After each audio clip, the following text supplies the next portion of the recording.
Hi guys, I'm gonna be reading Now Full Color Catching Underpants, the preposterous plight, the purple potty people to you guys. So let's start. Now Full Color Catching Underpants, the preposterous plight of the purple potty people. For Elizabeth Ilberg, long live the EEC chapters. Hi everybody. As you can see, we've been experiencing some technical difficulties. The comic book should get you up to date on our story so far. The often told, untold story of Captain Underpants. But George Beard and Hero Duchess. Once upon a time, there were two cool kids named George and Harold. Were half to die, me too. But they had a mean old principal named Mr. Krupp who was mean. I'm all mad and stuff. So George and Harold hypnotized him with a 3D hypno ring. You will obey our every command. Okay. Then they accidentally made him think he was a superhero. You're now Captain Underpants. Okay, look at me. I'm Captain Underpants. Ha ha ha ha. But he escaped and ran off to fight crime. Tra-la-la, rats. George and Harold ran after him. Hey, come back here. No way. Then one day he drank some superpower juice. Glug, glug, glug. Now he has superpowers and stuff. Look at me, I got the superpowers and stuff. Oh man. But if you think that's bad, it gets worse. Pay attention because this next part is important. The worst part is that whenever Mr. Krupp hears somebody snap their fingers, snap, he turns into Captain Underpants. Tra-la-la. And whenever somebody splashes water on Captain Underpants' face, he turns it back into mean old Mr. Krupp. Blah blah blah.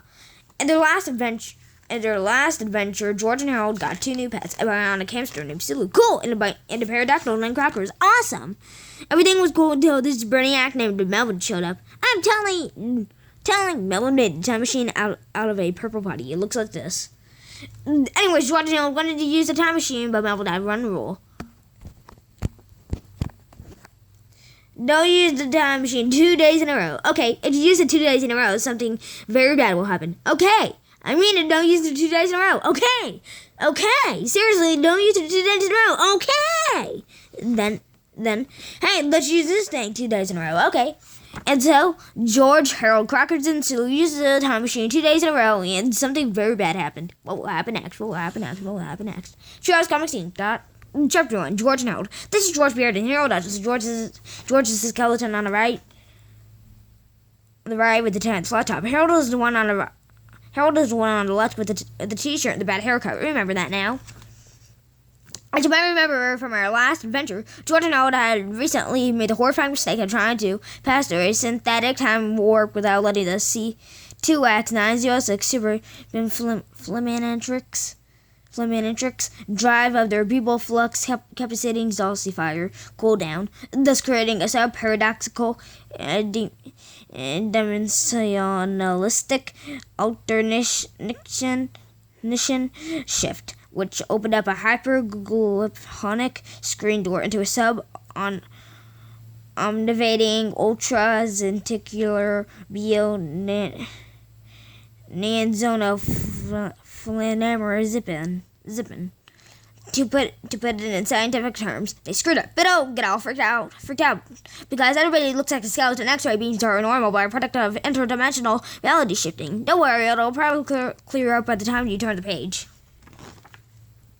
See, what did I tell you? George and Harold, their little pet, suddenly found themselves wishing that they had never set foot inside the petrifying purple potty that was about to send them all on a journey into the horrifying abyss of the unknown, a journey that would probably spell impending doom for themselves, and would most likely bring about the end of our civilization as we know it. But before I can tell you that story, I have to tell you this story. Chapter 2, Those Wacky Grown-Ups. It's been said that adults spend the first 2 years of their children's lives trying to make them walk and talk. Trying to make them walk and talk. Say, dada. And the next 16 years trying to get them to sit down and shut up. Bone bill, 629,041. It's the same way with potty training. Most adults spend the first few years of a child's life cheerfully discussing pee and poopies and how important it is to learn to put your pee-pee and poo-poo in the potty like big people do. But once children have mastered the art of toilet training, they are immediately forbidden to ever talk about poop, pee, toilets, and other bathroom-related subjects. Again, such things are suddenly considered rude and vulgar, and are no longer rewarded with praise and cookies and juice boxes. Make poo not war. Hooray for poop. Pro pee. No diarrhea in our school. Pee stinks. Ban poo. Down with poop.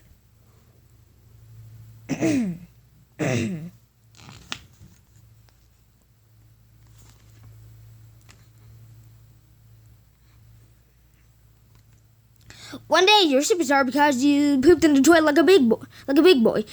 And the next day, you're studying at the principal's office because you said the word poopy in American history class, which, if you ask me, is the perfect place to say that word, principal's office. You're probably wondering, why would adults do that? Why would they encourage something one day and discourage it the next? The only answer I can think of is that adults are totally bonkers and should probably be avoided at all times. Perhaps you'll be lucky and find a small handful of grown-ups whom you can trust, but I'm sure we can all agree that you really had to keep an eye on most adults, most of the time. Adults equals peanuts, grown-ups equals screw plus baseball. Tennis ball, which is just what George and Harold did. Alright, guys, this will be the end of the read aloud. Mr. Crap. Angry George Harold! So, yeah, this is the end of the read aloud. Goodbye. La la la!